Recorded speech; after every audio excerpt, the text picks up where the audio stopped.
Dando continuidade ao primeiro seminário de inovação do TJRO, convidamos neste momento para ministrar a palestra Os impactos dos blockchains na área jurídica, o senhor Gílio Villeneuve Teixeira Lopes, engenheiro da computação, é graduado em Engenharia da Computação pela Universidade de Fortaleza, MBA em Engenharia de Dados, Instituto de Gestão em Tecnologia e Informação, IGTI, mestrando em Informática pela Universidade Federal do Amazonas, cofundador da Craft Biochain.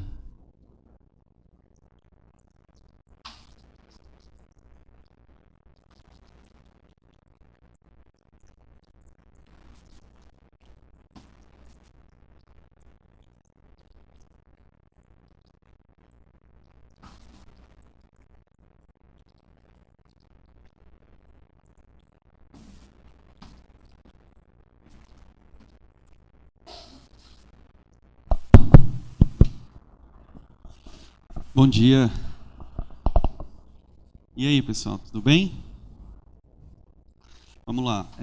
Falarmos de blockchain é muito mais, para mim, uma experiência, tá? Por quê?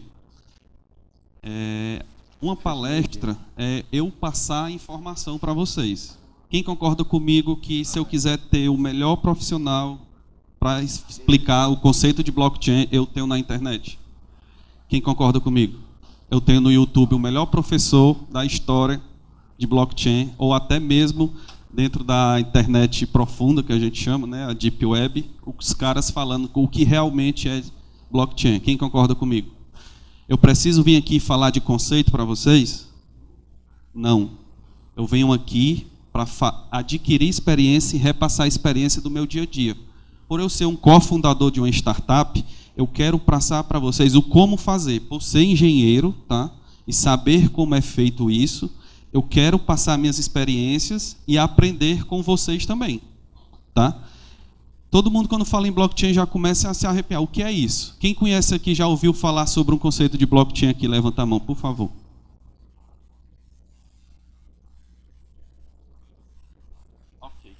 Ok. Vou me apresentar novamente, né? Meu nome é Gílio Lopes, eu sou engenheiro da computação, engenheiro de dados. Trabalho nessa empresa, sou cofundador dela, é uma empresa suíça. Tá? Fui contratado pelo CEO de lá, ele me chamou para fazer parte, ter uma participação na empresa devido ao meu conhecimento em computação embarcada. Porque hoje, quem concorda comigo, já ouviu falar também em IoT aqui? Internet das coisas. Como é que eu vou catalogar essa quantidade de dados e informação em um único local centralizado? Quem concorda comigo que se você centralizar a quantidade de dados que a gente tem, isso pode impactar diretamente o ecossistema, a arquitetura de software em um local só. E o controle disso é muito grande para fazer isso em banco de dados e aplicações distribuídas. Quem concorda comigo? Tem alguém na computação aqui? Beleza. Então, vamos lá. Quem concorda comigo também que os relacionamentos hoje mudaram? Há 10 anos atrás, a forma de nos relacionarmos está igual como era antes? O que impactou mais? Tecnologia? Ou comodismo nosso? Eu vou fazer alguns questionamentos que às vezes até dói em mim também, tá? Quando eu comecei a estudar e a pesquisar sobre isso, doeu em mim, porque eu sei as minhas falhas como ser humano, e vocês também têm que reconhecer isso, porque isso está mudando. Nós chamamos da disrupção dos relacionamentos. Tudo hoje é disruptivo, né? Isso é um disruptivo, mas realmente o que é disrupção? Né? Quando eu estou mudando a forma de relacionar, como o ser humano está mudando a forma de se relacionar. Né? Isso impacta muito no nosso dia a dia. Então, as tecnologias vêm para deixar mais confuso ainda isso. E o meu papel aqui é passar a minha experiência e tentar acabar com essa confusão toda do que é isso. Porque se eu sair daqui, vocês souberem pelo menos o que é um blockchain, o que realmente isso quer dizer, um ecossistema blockchain, eu vou ficar satisfeito. Tá? Vou ficar muito feliz. Eu tinha preparado, por ser engenheiro de dados, eu tinha preparado um software para coletar dados de vocês durante a palestra, mas eu fiquei meio com medo do tempo, tá? Mas eu ia fazer isso. E aí o nosso amigo Serafim aqui, que acabou de apresentar, Vocês ouviram falar que ele falou muito em colaboração, né? Aí eu pergunto para vocês, o que é colaboração? Eu tenho um valor, vou gerar valor, vou trabalhar com colaboração, mas o que é colaboração? Alguém pode me dizer o que é colaboração? É ajudar o próximo? O quê? Trabalhar em equipe. É uma forma de colaboração. Mas como eu sou engenheiro, o meu papel é processo, é fazer o passo a passo de como funciona isso. Né? Nós da computação, quem sabe de algoritmo, sabe de lógica de programação, sabe que dizer que construir um software não é fazer um pastel em 3 minutos. Né? Acho que a galera aqui que desenvolve software, desenvolva um app para mim, pensa que é de um dia para a noite, bota ali no forno e em 3 minutos sai. E não é. Atrás do conhecimento. Então, assim, são tópicos de cada parte de um entendimento que a gente chama de, quando eu não tenho, vai ser, quando eu falo isso, é um bom senso, né? Cada um tem o seu conceito. E isso acaba impactando nos processos do nosso dia a dia. Porque o blockchain, ou a nossa sociedade, ou o termo de colaboração, ela não trabalha em bom senso, ela trabalha em como? Em senso comum, onde todo mundo tem o mesmo conceito de algo. Por isso que a democracia acaba não acontecendo, porque cada um tem seu bom senso e quer achar que sua ideia é melhor do que o outro. Então, o nosso amigo Nakamura, estudando esses conceitos de colaboração, né, o Nakamura foi o criador, que é um nome fictício, que ninguém hoje sabe quem é essa pessoa, que criou esse tipo de protocolo de confiança, né, que ele usa as redes da internet para fazer esse tipo de consenso. Tá? E a colaboração é o quê? É a forma de eu comunicar algo, né, coordenar isso, ser percebido pela sociedade e isso ser aplicado em tarefas do nosso dia a dia. E aí nós temos um conceito de colaboração. Não é só para uma pessoa, e é uma percepção de cada um. Nós temos que ter o senso comum de que aquilo é aquilo mesmo, que é o consenso. Tá? E aí, eu pergunto para vocês o que é o blockchain. O blockchain é o Bitcoin? Não? E o que é o Bitcoin?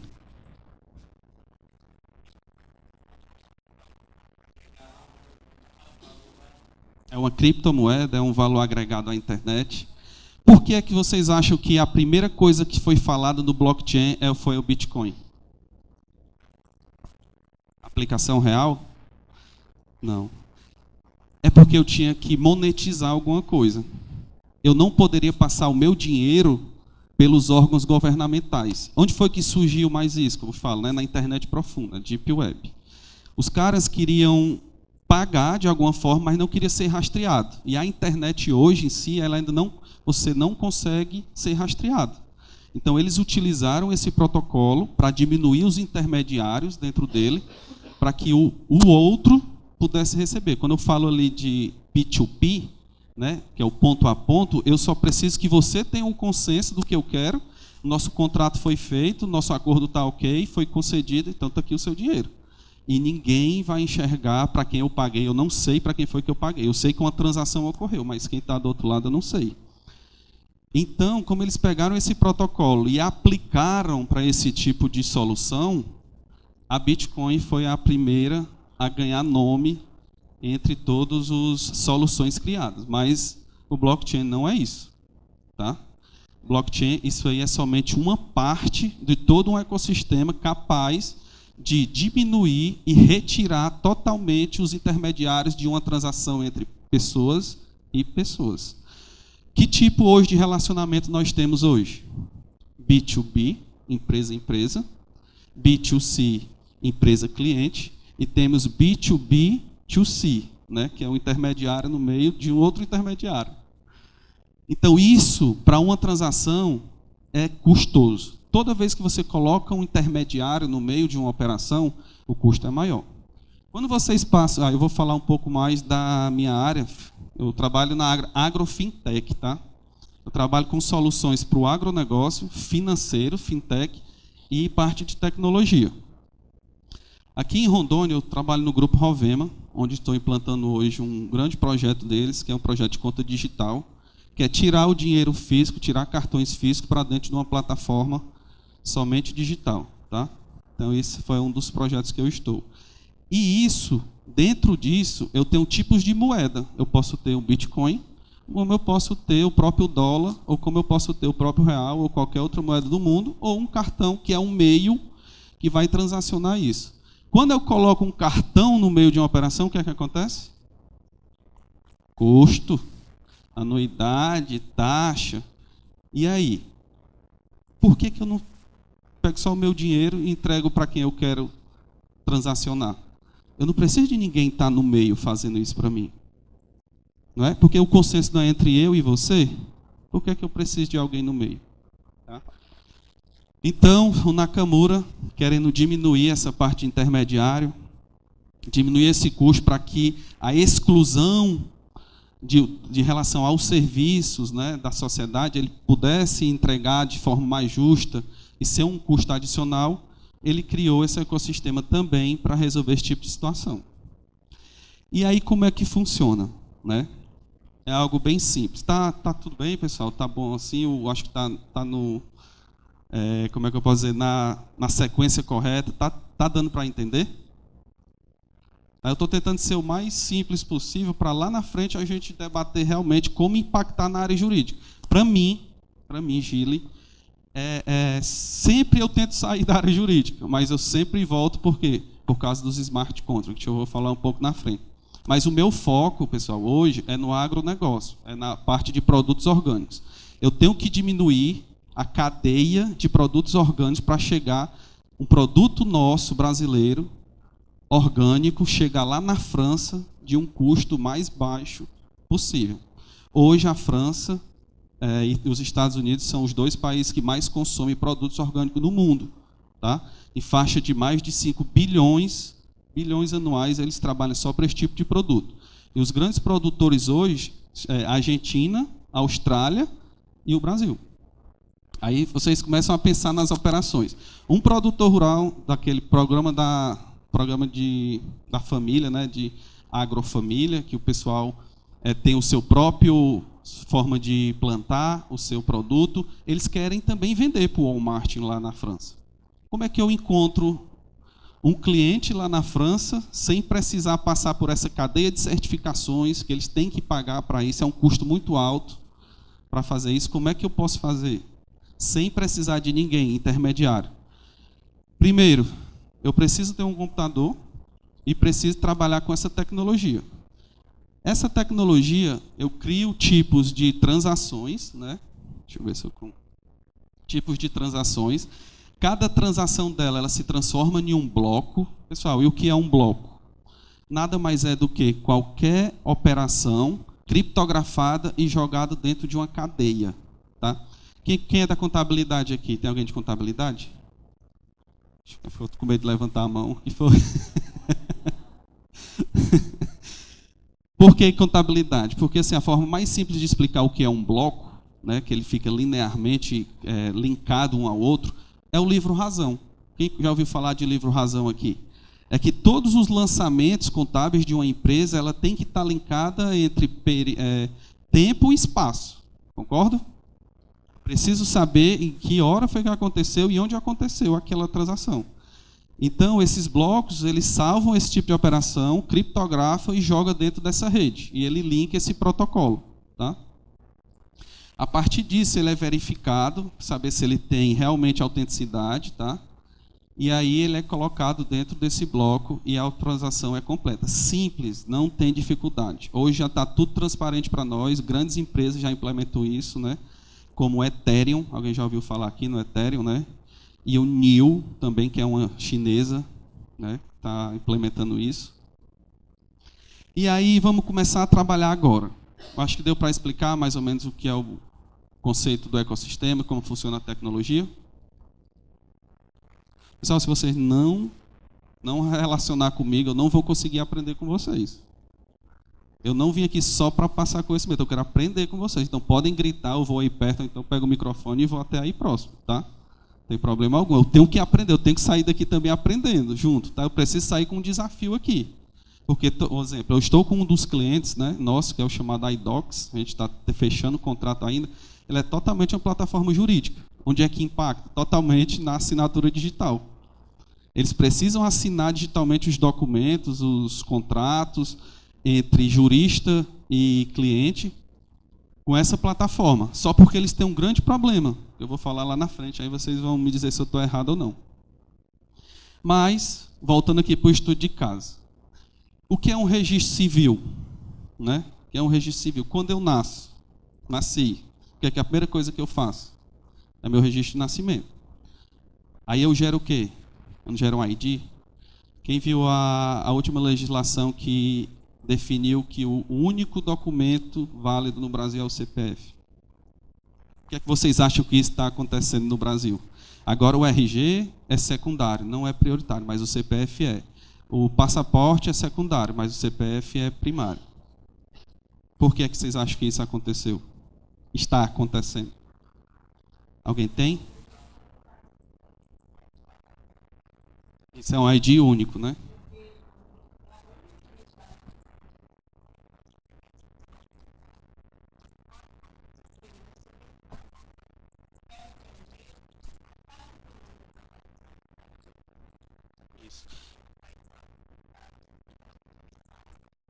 O ID do RG ele está linkado a um número e um órgão e um estado, né? Que é o SSP, né? A maioria e o estado. E o CPF não, é um órgão, é um documento nacional, né? É a nível nacional e o outro é estadual. Aí eu te digo, eu sou conhecido, para que é que eu vou ser conhecido nacionalmente e estadual também? Para que é que eu vou precisar disso? Se eu sou uma única pessoa, eu não preciso, eu nasci. Eu sou o Gile e tenho o meu ID único no mundo. Eu sou o único no mundo. Eu não preciso dizer que eu tenho um CPF para o Brasil e um RG para o meu estado. Então você começa a descentralizar e você não começa a ter controle do serviço. Eu vou prestar um serviço. Para o governo tu precisa do CPF, mas para o estado tu tem que usar teu RG. Então você começa a dificultar, a burocratizar as coisas. Por que foi que eles fizeram isso? Para diminuir a burocracia de acesso aos serviços públicos. Eu só tenho hoje o meu CPF como ID meu no Brasil. Tá? E a ideia é que isso se expanda no mundo também. Quando eu vou para um outro país, eu não tenho que criar lá também um outro number, né? Um outro ID para poder dizer que eu estou lá naquele país. Quem vai para Portugal, aquele da Receita Federal que você tem que tirar, né? o number ID, para você saber o que está transacionando fora do país, junto com Portugal. Então, isso não é nada mais para te seguir as tuas operações, o que tu está fazendo no dia a dia. Tá? Lembrando, o ID, é o Digital ID, vem para resolver esse problema. Né? Eu tenho um CPF físico, várias numerações dentro de um registro lá do governo. O que é que eu faço? Eu criei uma solução digital que o que vale para mim é o meu digital e subo para uma plataforma digital. Ponto. Essa é a solução.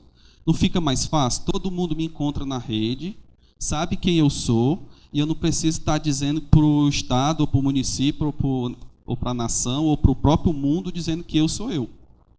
Nós chamamos de autenticidade. Alguém sabe o que é a autenticidade aqui? Pessoal, isso é os conceitos mais importantes que a gente tem no nosso dia a dia.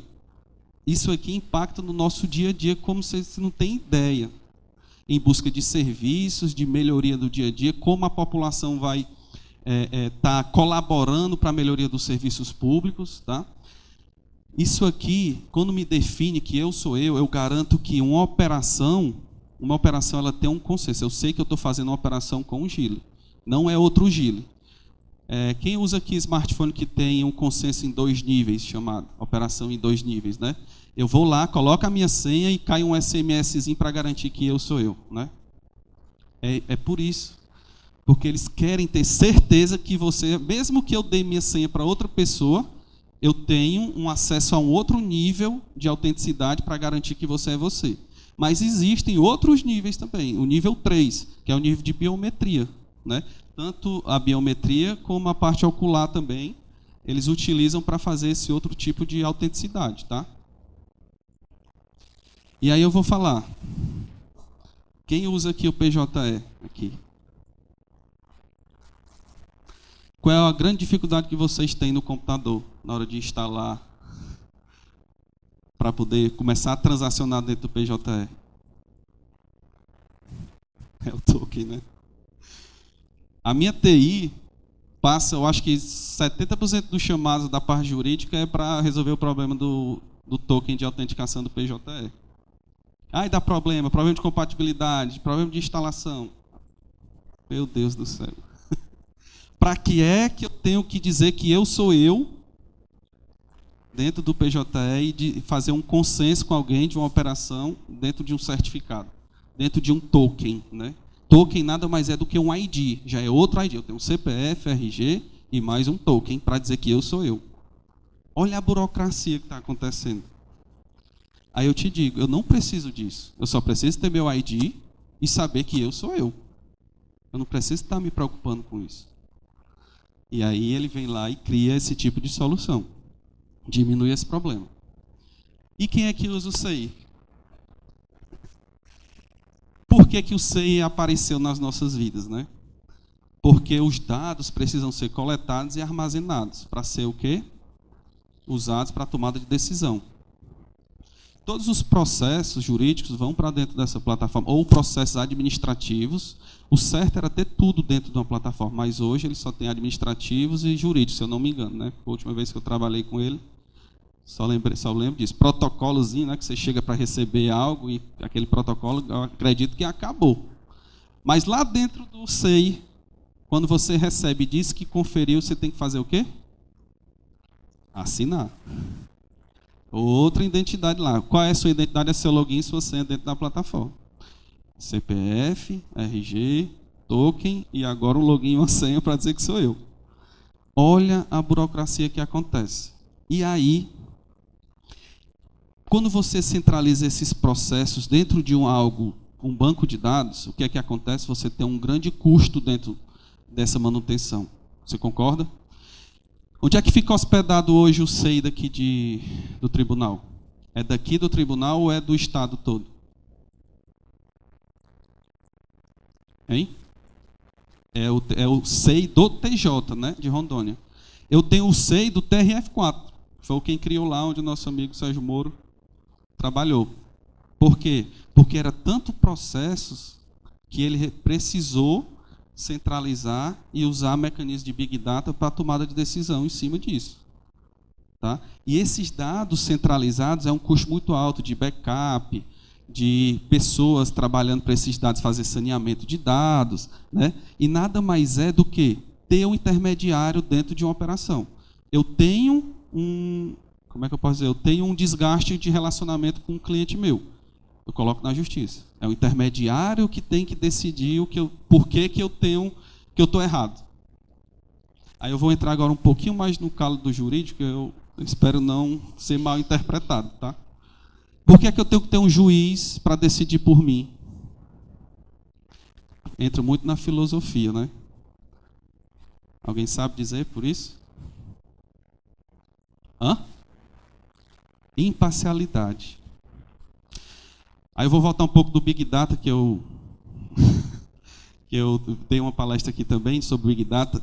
Se eu pegar todos os processos do SEI no mesmo ambiente, no mesmo tempo, no mesmo caso igual, para o mesmo juiz, se eu pegar 50 casos iguais, eu aposto com vocês que a tomada de decisão é diferente. No mesmo espaço, mesmo tempo, mesma ação e o mesmo juiz. Por quê? Interpretação. Quem acha que o português, a língua, ela é interpretativa aqui? Levanta a mão. Se eu disser que é matemático, vão me bater aqui? Se eu disser que é matemático. Quem já ouviu falar em correlação aqui? Vou falar um pouco da pirâmide, bem rapidinho, da pirâmide da sabedoria, vai ficar rápido. Para sermos sábios, existe uma fase. Eu preciso pegar um dado. Quando eu tenho um dado, vamos lá, eu tenho um mouse. O que é um mouse?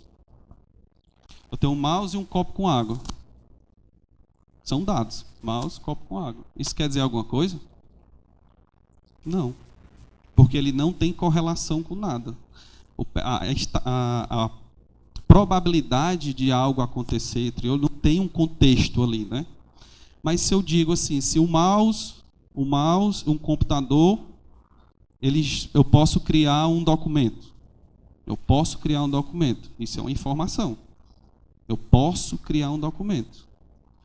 Informação são quantidade de dados que dentro de um contexto eles geram uma ideia. Então, a pirâmide é dados, informação, conhecimento e sabedoria. Eu estou lá na informação. O que é que eu estou passando para vocês dizendo o que é o blockchain? Nada mais é do que informação, porque eu estou correlacionando algumas coisas, está dando um contexto aqui, mas é uma informação. E o que é o conhecimento? Alguém pode me dizer? É o que fazer com essa informação. O professor Mário Sérgio Cortella, ele fala de uma situação que ele entrou lá no condomínio dele e ele diz assim, o porteiro chegou para ele, professor, o Lula foi preso, a bolsa caiu e o seu apartamento está interditado. E? Não, é porque o Lula foi preso, o seu apartamento está interditado e a bolsa caiu. Ele, sim, não, mas é porque o Lula foi preso e a bolsa caiu e o seu apartamento está interditado. Por quê? Porque são dados que não têm correlação alguma um com a outra. Entendeu? Agora, se ele disser, devido a uma infiltração, o seu apartamento foi interditado. Então, esses dados geraram um contexto, uma informação, ela tem uma correlação, ela tem um percentual de correlação alta, né? Um exemplo, quando eu digo um carro foi assaltado na Jorge Teixeira, qual é a correlação com o vento que deu lá no Japão? Aquele efeito borboleta, alguém já ouviu falar? O batido de asa altera algo no mundo. Se uma borboleta ou então um vento aconteceu lá no Japão, ele não tem, a correlação é fraca. Mas eu digo, devido à iluminação pública ser falha, no horário à noite, no dia tal, estava acontecendo uma passeata lá, um carro estava parado na Jorge Teixeira, e devido a não ter iluminação pública, ocorreu um acidente, ocorreu um assalto, ocorreu um furto lá. Então, essas palavras elas estão correlacionadas com espaço e tempo e elas geram um sentido, elas geram um contexto. Então, eu tenho uma informação. Mas o que fazer com essa informação? Eu vou lá, mando consertar a iluminação, coloco umas proteções em relação ao carro, eu faço que algo, né, diminua o percentual daquele carro ser furtado. Então, isso é conhecimento, porque ele usou a informação e aplicou algo para resolver essa determinada situação. Isso é conhecimento. E o que é sabedoria? Alguém sabe dizer? Se eu sei o que fazer com aquilo, e agora? O que é ser sábio, né? Tudo que eu estou falando aqui, pessoal, o computador retrata, tá? Eu só vou dizer para vocês, a única coisa que o computador não vai retratar, eu espero que não, que aí é onde acaba até com Deus. Eu fico preocupado às vezes, né? A forma como eu estou falando, eu sou meio expressivo assim, mas eu tenho medo. Mas como é que eu faço para ter sabedoria? A máquina hoje, ela consegue decidir por mim. Alguém aqui tem dúvida da computação aqui? O Big Data, o Analytics, ele trabalha com recomendação. Tá? O que é isso? Inteligência artificial. É o conhecimento, é o que fazer com as informações. Eu fui lá, coloquei no banco de dados um dado, banco de dados, coloquei um dado, correlacionei esses dados e gerei uma recomendação para vocês. Eu já estou na camada do conhecimento. Por isso que a gente fala, está existindo uma disrupção da sociedade. Por quê? Porque nós estamos saindo da era digital. Quem acha que a gente está na era digital, pode se repensar. Nós estamos saindo é uma mudança de era. O Murilo Gun fala muito isso. Nós estamos mudando de era, pessoal. Nós estamos passando uma fase maravilhosa, que poucas pessoas tiveram a oportunidade de passar por isso. Tá? E aí eu pergunto, o que é sabedoria? Sabedoria nada mais é fazer da forma mais eficiente e eficaz possível aquela determinada forma de fazer, que é o conhecimento. Fazer o certo do jeito certo. Tá? Tem um monge lá, tem uma história do monge para dizer o que é sabedoria. Ele pediu para um sábio pediu para 2 monges subirem com um feijão no sapato, né? Pegou alguns feijões, botaram no sapato, pediu para ele subir um monte. E lá em cima o sábio estava esperando ele. Aí pediu para os 2 monges fazer isso. Quando chegou lá, um estava sangrando o pé, né? Porque os caroços de feijões acabaram cortando o pé dele. E o outro sem sangue algum. Aí o outro perguntou, mas sabe por que é que esse monge não está com o pé sangrando? Aí ele explica para ele. É porque eu cozinhei o feijão antes de subir. O que ele pediu era para subir com os feijões no pé. Agora, o que fazer, ele não tinha dito nenhuma regra. O cara subiu do jeito que estava e sangrou. E o outro foi lá, cozinhou o feijão e subiu da mesma forma. Então, foi o que ele fez. Ele pegou a informação, pegou um conhecimento que ele tinha em relação a cozinhar o feijão e subiu, fez da melhor forma possível. Vocês concordam? Isso é sabedoria. É fazer o certo do jeito certo.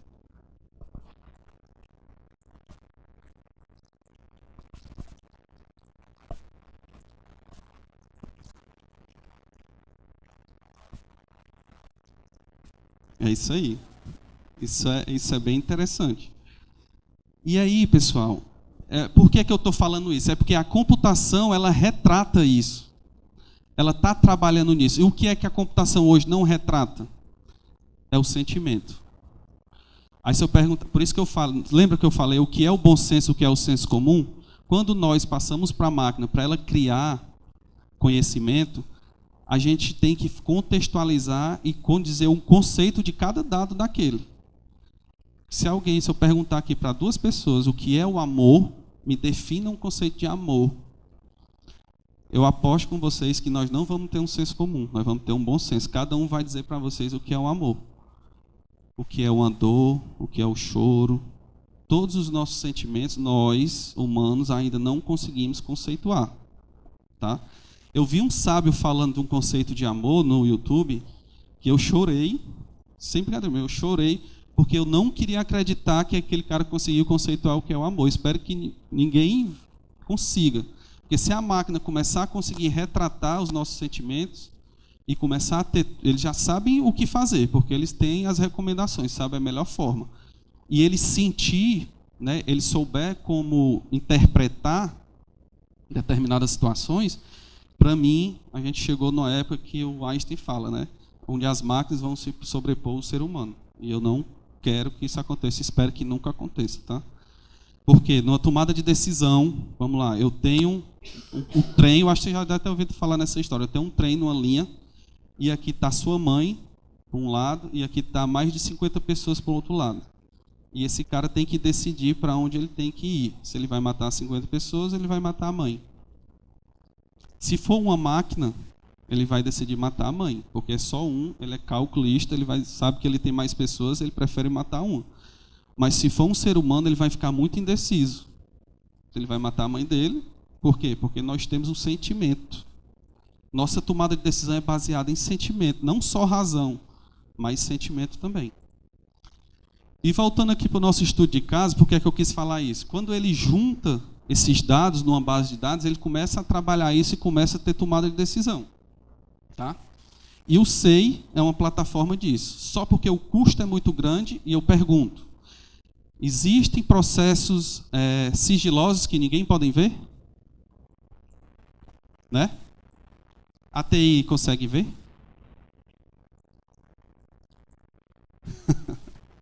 Se é sigiloso para mim e para você, só quem deve saber sou eu e você. Mas se eu quiser que outra pessoa saiba, eu digo, não, você vai poder ver. Então eu pego e defino que aquele meu processo ele pode ser visto por aquele. E não estou falando da TI, pessoal, mas é um exemplo. Mas tem níveis de gestão também que tem acesso. Acredito que o nosso desembargador tem acesso a um determinado privilégio em cima dos juízes, né? E em relação a cada fato e documento que é feito durante um processo. Tudo isso é documentado. E esses dados, eles são o quê? Digitalizados e jogados lá para dentro. Concordam? Quem conhece a veracidade da informação, a fonte da informação? O jornalista usa muito isso, a fonte ser segura. Que hora é, hein? Ele usa muito isso. Se eu estou dizendo que aconteceu um assalto, aquilo ali, o que é que retrata a verdade? Alguém é testemunha disso ou uma câmera filmou dizendo que aquilo aconteceu? Mas se eu colocar numa base de dados dessa e se eu não tiver feito o backup diário, né, pessoal? Se eu não tiver feito o backup diário e um hacker entrar lá dentro e zerar a base, o que é que acontece? Eu perdi o quê? O fato. E para o direito, o fato é o que vale, né? Eu posso estar com a faca próxima de uma pessoa, se eu não tiver perfurado ainda, tanto para a polícia ou para o juiz, ainda não aconteceu ainda a ação, né? O fato de si. E a probabilidade da pessoa levar uma facada é muito alta, é 95% a 80% se eu estou com a faca próxima, concorda? Então, por que é que eu vou deixar acontecer, podendo a polícia agir antes, nós chamamos de previsibilidade, antes disso acontecer, né? Quantos processos eu poderia parar para entrar dentro do SEI com previsibilidade? Também ele vem solucionar isso. E aí, pessoal, é uma grande solução, Kleros, tá? É uma empresa russa que ela criou um software baseado em blockchain, que ela trabalha com conceitos de jurisdição comunitária, que é chamada crowd lawyer, né? É os advogados sendo pessoas, né? Por que é que eu tenho que dizer que só o único juiz pode decidir em cima de uma... Claro, ele estudou não sei o quê, tal, tem todo o contexto, né? Porque ele sabe em determinada situação. E o jurista, o magistério, ele tem o poder de decidir porque ele é um cara íntegro da sociedade, ele passa todo por uma sabatinada, né? Para realmente ser aquele cara representante de tomada de decisão de uma sociedade. Mas eu digo, nós temos quase 8 bilhões de pessoas, né? 8 bilhões de pessoas. Se eu colocar mais da metade dessas pessoas no mundo para avaliar um caso e pegar uma média, a melhor probabilidade disso, da tomada de decisão naquela situação, ela não é melhor? Não é só um juiz que vai decidir, mas é sim uma população toda decidindo em cima de um caso. E probabilidades em cima de decisão de cada um, a melhor probabilidade vence a disputa de quem está dentro no meio dessa disputa de transação. E eu digo, eu consigo monetizar cada um que me ajudou na tomada de decisão. O custo meu de ter hoje um TJ, né, uma empresa, é muito alto para o governo quando a gente trabalha em B2B. Mas quando eu trabalho em P2P, pessoas decidindo isso, fica mais fácil, o custo é menor. Eu não preciso centralizar minhas coisas, eu preciso descentralizar para garantir a melhor tomada de decisão, tá? E o Clero, se vocês quiserem pesquisar, é uma plataforma show, ela está sendo implementada, muito bacana. E aí eu vou falar, Gili, tudo que tu falou, isso existe?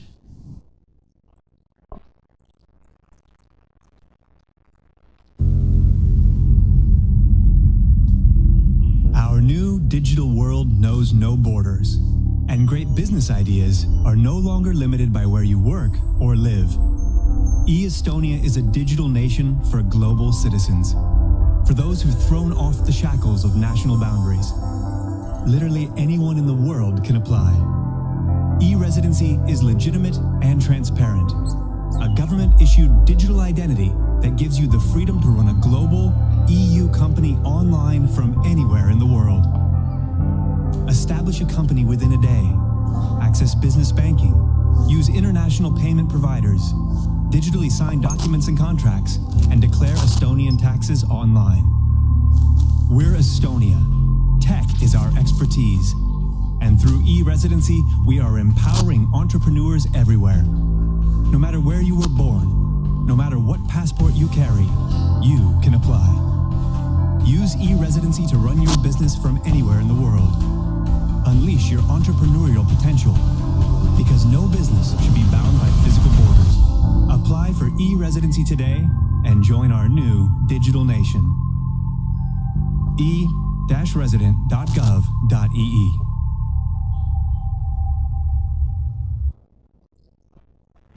Já ouviu falar na Estônia?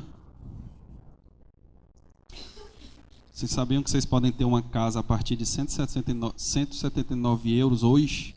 Em 2 horas vocês têm uma casa lá na Estônia e são cidadãos europeus. É Melvin Nascimento e você está no canal Ganhar Dinheiro On.